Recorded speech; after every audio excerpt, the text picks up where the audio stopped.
Aujourd'hui, la Chine, qui il y a quelques années était vue négativement parce que dictature, parce que pays communiste, et ben là, en fait, la Chine apparaît comme étant mieux perçue. Il y a quand même eu plus d'un millier de Palestiniens qui ont été tués, soit par l'armée, soit par les colons, depuis le 7 octobre 2023. Et il n'y a aucun Israélien qui a été inquiété pour avoir tué un Palestinien. Aucun, aucun. Apparemment, de sources diplomatiques, on a appris que la France avait autorisé le survol de l'avion de Benjamin Mhm. Netanyahou sur le territoire français pour se rendre à New York, alors que normalement, on n'aurait pas dû l'accepter ou voire intercepter. Bienvenue dans Géostratégiques, l'émission qui décrypte l'actualité internationale avec Pascal Boniface, notre spécialiste en géopolitique. Bonjour Pascal, tu vas bien? Oui, bonjour Sarah, très bien, merci. Alors au programme de notre émission aujourd'hui, la guerre États-Unis-Iran est-elle en train de s'imbriquer avec la guerre Russie-Ukraine? Le 25 juillet dernier, des drones ukrainiens ont frappé un navire commercial iranien qui transportait du fer et que Kiev, la capitale ukrainienne, accuse de participer au transport de matériel militaire iranien vers la Russie. Selon les autorités iraniennes, cette attaque a tué un marin et a fait 3 blessés. Le Wall Street Journal, média économique américain, a parlé d'une imbrication des deux guerres après cette frappe ukrainienne sur le navire iranien. On rappelle que la Russie et l'Ukraine sont en guerre depuis l'annexion de la Crimée par la Russie en 2014, qui s'est ensuite étendue après l'invasion de l'Ukraine par la Russie le 24 février 2022. Alors faut-il s'attendre à une guerre opposant Iran-Russie d'un côté et États-Unis-Ukraine de l'autre? C'est ce que nous allons voir en première partie d'émission avec Pascal Boniface. Pendant des décennies, les États-Unis ont dominé le monde, non seulement sur le plan militaire et économique, mais aussi en matière d'image et d'influence. Pourtant, une nouvelle étude du Pew Research Center révèle que dans une majorité des pays interrogés, la Chine est désormais perçue plus favorablement que les États-Unis. Est-ce le signe que le centre de gravité du monde est en train de se déplacer? Direction ensuite le Proche-Orient où les tensions continuent de s'aggraver en Cisjordanie. Les violences s'intensifient. Le 24 juillet, un raid de colons israéliens armés a tué 4 Palestiniens dans un village près de Naplouse et l'armée israélienne craint une nouvelle intifada. Enfin, en dernière partie d'émission, nous reviendrons sur la crise autour de la Cour pénale internationale. Le 27 juillet dernier, le Tchad a annoncé son retrait du statut de Rome, accusant la CPI d'être une institution à géométrie variable qui ciblerait principalement les États africains. Une critique partagée ces derniers mois par plusieurs pays du Sahel, comme le Mali, le Niger ou le Burkina Faso. Géostratégiques avec Pascal Boniface, c'est tout de suite.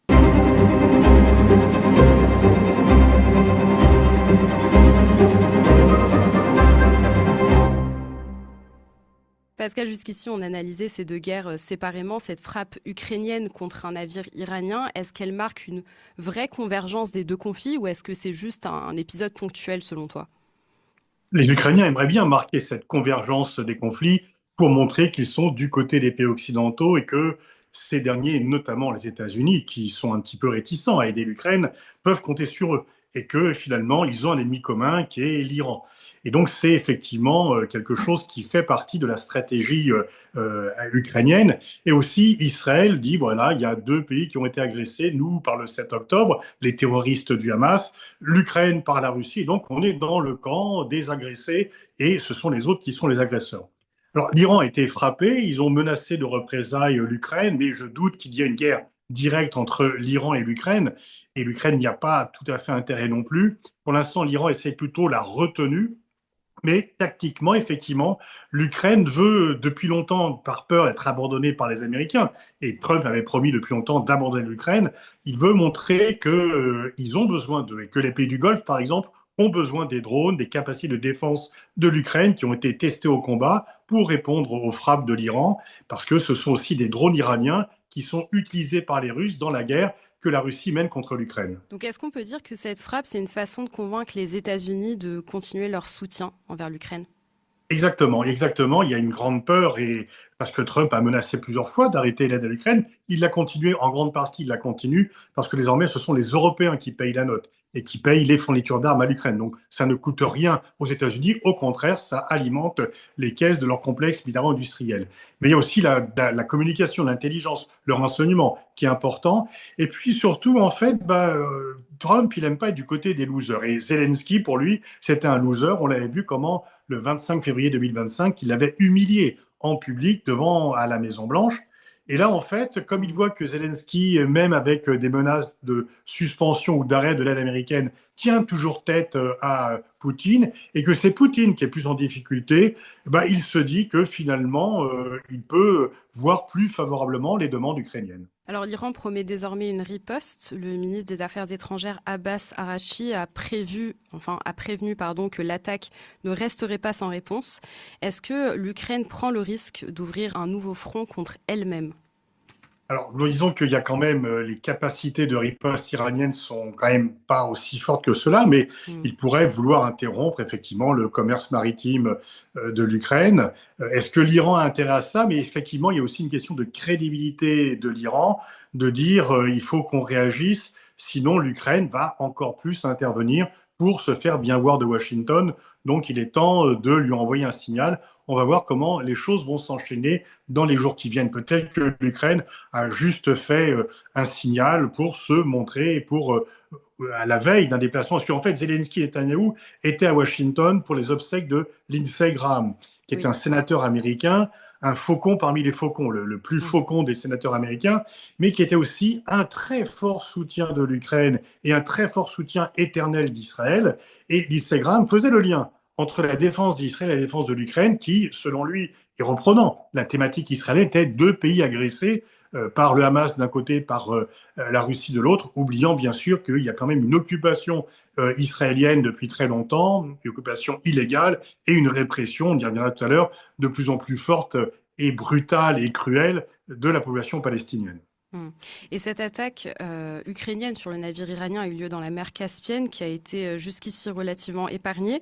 Si les frappes se multiplient dans la mer Caspienne, quelles pourraient être les conséquences pour les pays riverains comme l'Azerbaïdjan, le Turkménistan, etc.?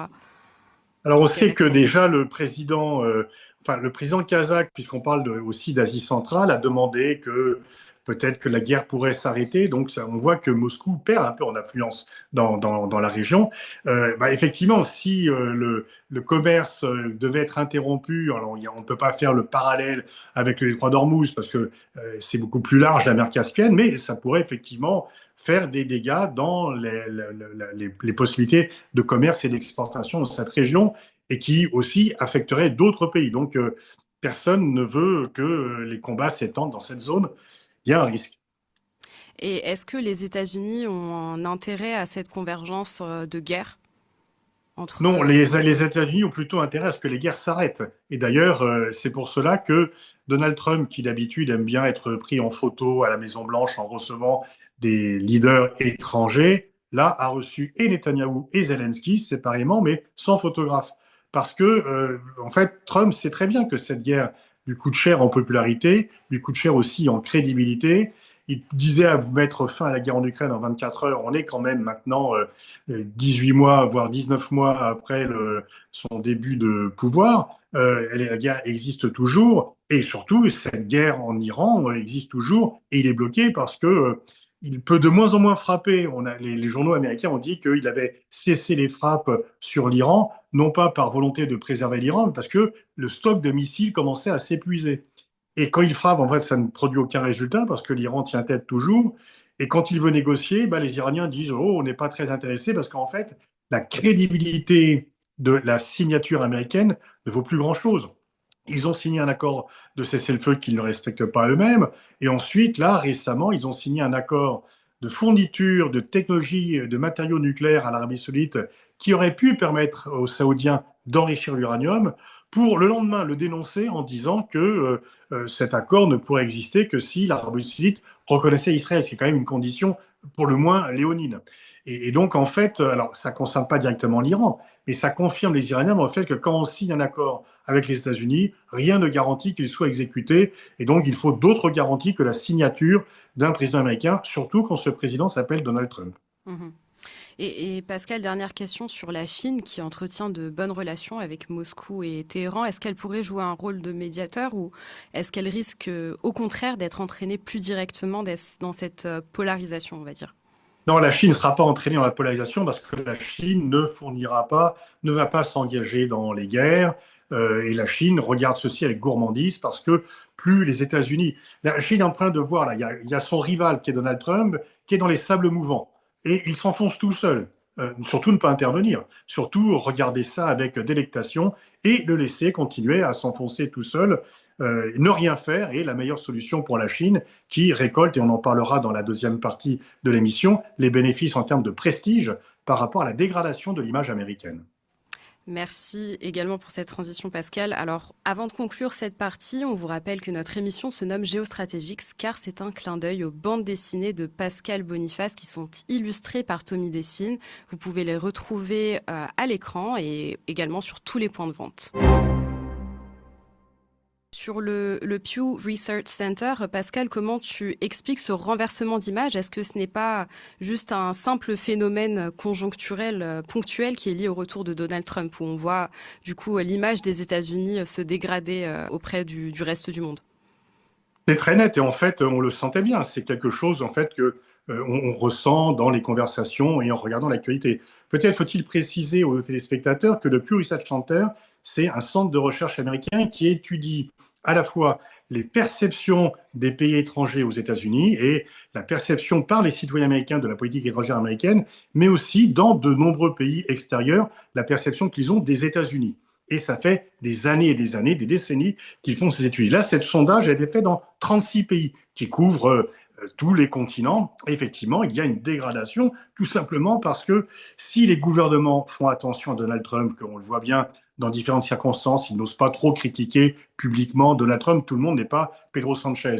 Mais les citoyens, eux, on le voit dans les conversations, ils en ont marre de Donald Trump, ils en ont marre de quelqu'un qui est aussi grossier, aussi brutal, aussi violent, aussi méprisant à l'égard de tous les autres. Et donc, il y a une très forte dégradation de l'image des États-Unis qui est liée à la présidence de Trump, sauf dans quelques pays qui sont étroitement dépendants de la protection américaine. Bien sûr, Israël, aussi le Japon, un peu la Corée du Sud. Mais grosso modo, c'est une chute brutale de popularité. Et il faut remonter en fait à George Bush et la guerre d'Irak pour retrouver une aussi forte chute de popularité des États-Unis.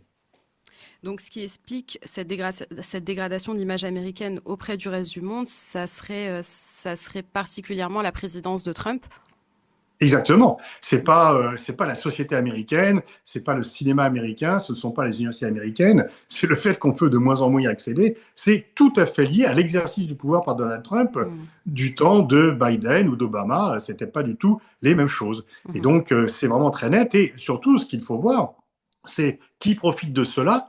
Eh bien, aujourd'hui, la Chine, qui il y a quelques années était vue négativement parce que dictature, parce que pays communiste, et ben là, en fait, la Chine apparaît comme étant mieux perçue par les citoyens du monde dans la plupart des pays, y compris dans les pays européens, tout simplement parce qu'ils n'ont pas cette image de brutalité agressive à l'égard des autres nations, ce message un peu de mépris envoyé au monde entier, qu'on a encore vu une fois de plus d'ailleurs pendant la Coupe du Monde, qui est le principe même de la politique de Trump. Et pendant que Trump arrête l'USAID, la Chine continue les routes de la soie. Et un exemple parmi d'autres, mais qui est très significatif, chacun sait qu'il est compliqué d'avoir un visa pour les États-Unis. Si on veut y étudier, c'est encore plus compliqué. Mais si on veut juste être visiteur, on l'a vu aussi avec la Coupe du Monde, désormais on peut aller en Chine faire du tourisme sans visa, alors que c'était très compliqué d'avoir un visa pour la Chine auparavant. Donc il y a cette aussi inversion de la facilité d'accès. La Chine veut se montrer ouverte, stable et bienveillante, tandis que les États-Unis sont fermés et agressifs.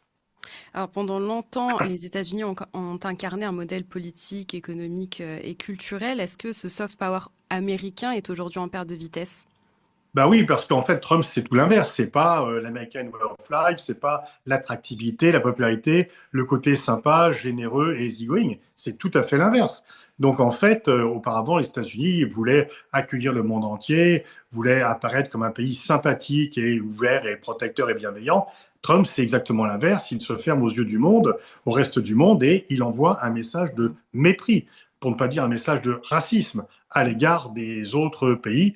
Donc effectivement, eh bien, il y a une dégradation de l'image à laquelle il contribue, mais lui, il s'en fout un peu parce qu'il pense que lui, il voit les rapports avec les autres gouvernements. Les gouvernements, la plupart des autres gouvernements se plient à ses volontés, y compris les pays européens. Mhm. Mais il ne se rend pas compte que la dégradation de son image aura aussi un effet sur les gouvernements. On le voit bien d'ailleurs en France, où Marine Le Pen, qui se disait très proche de Trump, maintenant, le RN, veut marquer ses distances avec Trump parce qu'ils savent, ils ont compris que c'était extrêmement impopulaire en France. Alors, tu le disais, à l'inverse, Pékin investit massivement dans les infrastructures, le commerce ou encore les nouvelles routes de la soie. Donc, juste pour rappeler à nos auditeurs, ces nouvelles routes de la soie, c'est un projet chinois qui a été initié en 2013 par Xi Jinping pour relier économiquement la Chine à l'Europe à travers un vaste réseau routier et ferroviaire. Est-ce que cette diplomatie économique est-ce que c'est cette diplomatie économique justement qui améliore son image à l'international de partenaire plus fiable? Bien sûr, parce que c'est pas seulement en Europe, c'est aussi en Afrique, en Amérique latine. Et en fait, c'est du gagnant-gagnant. Les Chinois, en faisant cela, apparaissent comme généreux, mais en même temps, ils garantissent leur possibilité d'exporter et leur possibilité d'approvisionnement sur les marchés extérieurs. Donc, c'est bienvenu pour les pays qui reçoivent cette aide, mais en même temps, ça aide les intérêts chinois. Et donc, ils vont continuer là-dessus. Et effectivement, les pays africains se disent, quand les Américains coupent tous les contacts, nous imposent des choses. Quand les Occidentaux viennent, ils nous font des leçons de bien se tenir politiquement. Quand les Chinois arrivent, ils construisent infrastructures. Bah, nous, on préfère les infrastructures, surtout que les Chinois ont le bon goût, aux yeux des dirigeants des autres pays, et bien sûr c'est un sujet, de ne pas interférer dans la politique intérieure des pays. Et donc, alors que très souvent, l'aide européenne est conditionnée par des critères politiques, même si ces critères politiques, on le sait, sont très souvent à géométrie variable. Mhm. Et dernière question pour clôturer, Pascal. Ce qui est intéressant, c'est que l'étude montre que les perceptions diffèrent selon les régions du monde. Est-ce que c'est surtout dans les pays du Sud que la Chine progresse? Oui, mais également en Europe occidentale. Disons que, en fait, c'est plus la régression des États-Unis qui marque la différence et qui permet Hmm. à la Chine d'être en tête. Elle progresse moins dans les pays européens, bien sûr, parce qu'il y a réticence notamment par rapport à la peur de domination économique de la Chine. Mais les États-Unis ont tellement baissé que la Chine passe devant dans la plupart des pays. Merci Pascal. Tout de suite, on passe à notre troisième partie d'émission. Les violences s'intensifient en Cisjordanie. Le 24 juillet, un raid de colons israéliens armés a tué 4 Palestiniens dans un village près de Naplouse. La colonisation s'accélère et les raids et attaques punitives s'intensifient. À ce stade, la ville de Naplouse est bouclée, le village de Tal placé sous couvre-feu. Plus de 70 arrestations ont été recensées en moins de 24 heures et l'armée s'accapare des maisons privées. Depuis l'arrivée au pouvoir de la coalition de Benyamin Netanyahou fin 2022, les ONG dénoncent une multiplication des attaques de colons contre les Palestiniens.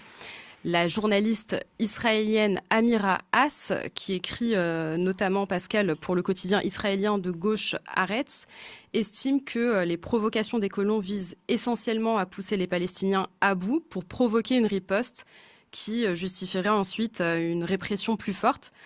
En gros, pour légitimer une colonisation plus rapide. Est-ce que tu partages cette analyse? Ce sont les faits. Ce sont les faits. On l'a bien vu ce qui s'est passé à Tel. Depuis très longtemps, il y a quand même eu plus d'un millier de Palestiniens qui ont été tués, soit par l'armée, soit par les colons, depuis le 7 octobre 2023. Et il n'y a aucun Israélien qui a été inquiété pour avoir tué un Palestinien. Aucun, aucun. Donc on voit bien que c'est l'impunité totale et qu'il y a une complicité. On avait parlé de ce parlementaire américain qui avait été attaqué par des colons et l'armée n'avait pas Rokana. réagi. Et donc, voilà, on en avait déjà parlé. Et là, c'est répandu. Et on l'a vu à tel, les colons viennent, détruisent des biens, pillent des fois des troupeaux, détruisent des maisons, font brûler des voitures, tuent. Et les Palestiniens se terrent et vivent dans la peur. Là, il y a un Palestinien qui a pris l'arme d'un colon israélien et qui lui a tiré dessus. Les colons israéliens ont riposté, donc comme tu l'as dit, il y a 5 morts du côté palestinien, 2 morts du côté israélien. Et en fait, l'armée est tout de suite intervenue, ils ont arrêté 110 personnes, un numéro sur le front, ils ont été menottés, les yeux bandés, gardés. Par contre, les colons israéliens n'ont pas été inquiétés. Et la version officielle de l'armée, ce sont des randonneurs qui ont été attaqués. Des randonneurs, c'est des gens qui viennent sans armes généralement pour admirer les paysages, pas pour brûler et pour faire peur. Et donc ça a permis effectivement d'accaparer, de détruire des maisons, de prendre possession, et Netanyahou a annoncé qu'il allait permettre de nouveaux postes avancés. Ce sont ces colonies illégales par rapport à la loi israélienne. Elles sont toutes illégales, mais celles-ci sont même illégales par rapport à la seule loi israélienne. Donc des colons viennent sans aucune autorisation s'installer, et ensuite c'est légalisé par l'armée, et c'est pour prendre encore plus de terre aux Palestiniens. Et on voit bien, les Palestiniens disent, nous quand on est attaqué par... il y a souvent des jeunes colons qui se croient tout permis, qui viennent attaquer les Palestiniens. Les Palestiniens savent très bien que s'ils se défendent, l'armée va tout de suite débouler pour les attaquer eux. Donc en fait, ils sont vraiment... ils n'ont aucune possibilité de riposter. Et un soldat israélien, dans un témoignage, disait, en fait, on voit qu'il n'y a aucune peur dans le visage des colons israéliens. Par contre, la peur, elle est permanente chez les Palestiniens. Ils n'ont pas d'armes et ils ne peuvent pas riposter par rapport à ces violences quotidiennes. Et on pourrait même ajouter que l'hôpital a été bloqué. Ils ont menotté les personnels soignants allongés par terre, pris des gens qui étaient en train d'être soignés, et il y a une dame qui était enceinte qui a perdu son bébé parce qu'on a bloqué l'ambulance alors qu'elle venait pour accoucher. Donc voilà, il faudra aussi parler de la baisse de la natalité et du nombre en fait d'accouchements prématurés ou de morts-nés aussi en Palestine dû à ces conditions. Et face à cette montée des violences, justement, l'autorité palestinienne semble de plus en plus impuissante à protéger les Palestiniens. Est-ce qu'elle est aujourd'hui en train de perdre ce qui lui restait de crédibilité ? En fait, elle l'a perdu depuis longtemps. Honnêtement, pour les Palestiniens, l'autorité palestinienne est là pour protéger Israël, pas pour protéger les Palestiniens. Et donc, effectivement, Mahmoud Abbas va protester, mais on voit bien que les Palestiniens sont livrés à eux-mêmes. Il y a quand même une police palestinienne, jamais elle vient protéger les Palestiniens.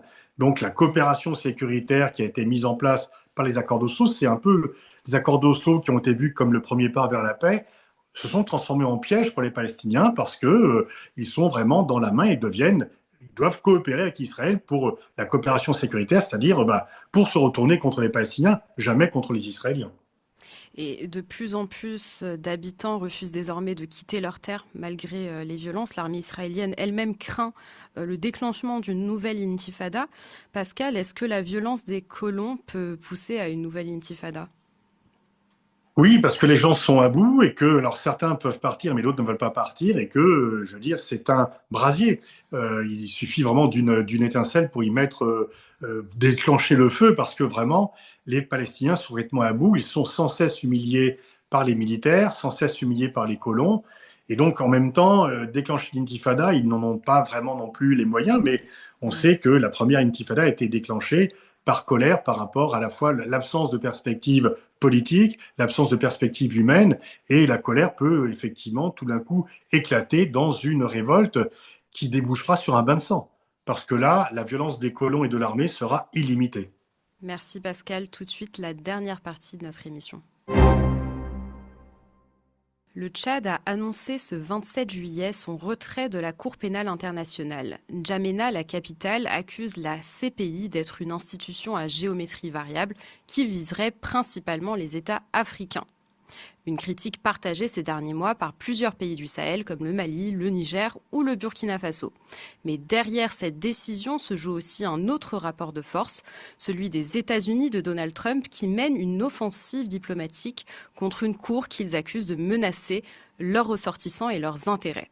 Face à ces dérives qui se manifestent par des poursuites, je dirais, sélectives, et ce sont les propres statistiques de la Cour pénale qui le démontre, face à un jeu de puissance qui protège certains et qui met seulement comme cible les Africains, le Tchad ne se sentait plus en phase avec la Cour pénale internationale telle qu'elle fonctionne aujourd'hui. Et donc, je dirais avec beaucoup de regrets que cette décision a été prise. Nous ne devons plus accepter d'être les victimes consentantes d'un système qui est à double vitesse. Le Tchad continuera de respecter ses engagements qui découlent d'autres instruments internationaux. Nous avons collaboré systématiquement dans toutes les enquêtes qui sont menées par la CPI, que ce soit en RCA ou bien au Soudan. Et il est dommage que par certaines pratiques, les États sont poussés à quitter la CPI et le Tchad, comme vous le savez, n'est pas le premier à partir. et ne sera certainement pas le dernier.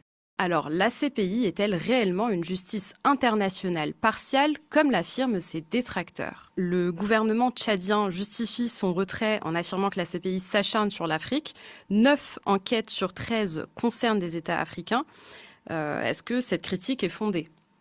Alors, elle était fondée, mais elle ne l'est plus. Et le Tchad se retire de la CPI quand cette critique qui existait et qui était réelle et fondée pendant très longtemps ne l'est plus. Parce qu'entre-temps, quand même, non seulement Poutine, mais surtout Netanyahou ont été inculpés par la CPI. On pourrait ajouter que le Venezuela de Dulcy Rodriguez s'est retiré également de la Cour pénale internationale en invoquant les mêmes motifs que le Tchad en disant c'est contre les pays du Sud global. Sauf que et le Tchad et le Venezuela se sont retirés de la CPI pour complaire à Donald Trump.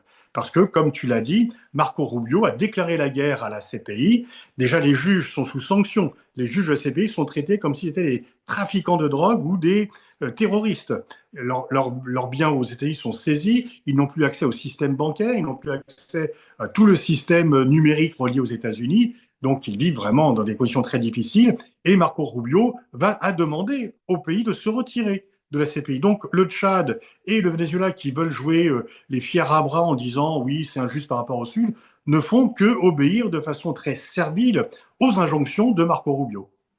Le retrait aussi du Tchad intervient alors que la CPI est en train d'enquêter sur les crimes commis au Darfour et que N'Djamena est aussi soupçonné d'avoir facilité l'approvisionnement des forces de soutien rapide soudanaises. Est-ce que ce retrait c'est aussi une manière de se protéger contre d'éventuelles poursuites?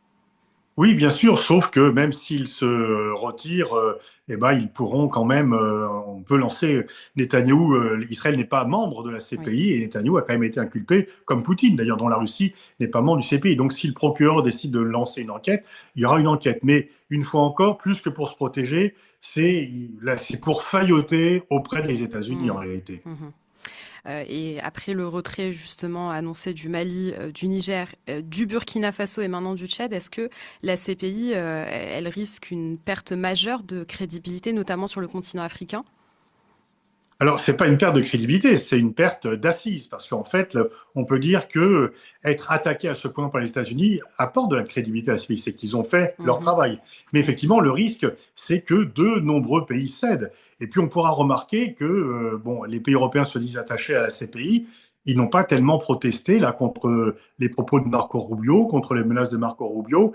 Et on pourrait aussi ajouter que, apparemment, de sources diplomatiques, on a appris que la France avait autorisé le survol de l'avion de Benjamin Netanyahou sur le territoire français pour se rendre à New York, alors que normalement, on n'aurait pas dû l'accepter ou voire intercepter. Et qu'à l'inverse, Zoran Mandani a dit que lui, si Netanyahou venait à New York, il le ferait arrêter. Alors, il n'en a pas les moyens, mais on montre bien cela.